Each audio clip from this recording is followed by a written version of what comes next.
সালামু আলাইকুম। চতুর্দিনে আরবি শিখনে আপনাদেরকে স্বাগতম। আমি আপনাদের জন্য কিছুটা আরবি শব্দ নিয়ে এসেছি, যেগুলো দিয়ে আপনারা সহজে আরবি কথা বলতে পারবেন। চলুন আর দেরি না করে চলে আসা যাক। আনা, আমি। আমিকে আরবিতে বলে আনা। আর আমার আরবিকে বলে হাগ্গি। আমরাকে আরবিতে বলে নাহনু। আমাদেরকে আরবিতে বলা হয় হাগ্গানা। তুমি কে আরবিতে বলা হয় ইনতা। তোমাদের আরবিতে বলে লাক। তোমরা আরবিতে বলে আনতুমা। তোমার আরবিতে বলা হয় হাগ্গাক।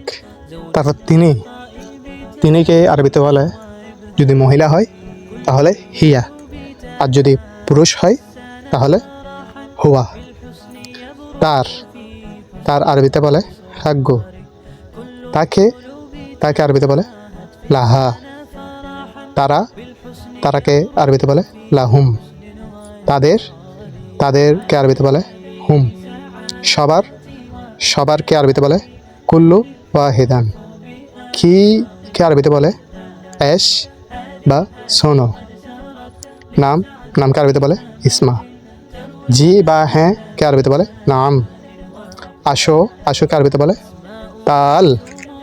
আর যাওকে আরবিতে বলে রোহ। ধন্যবাদ আমাদের সাথে থাকার জন্য।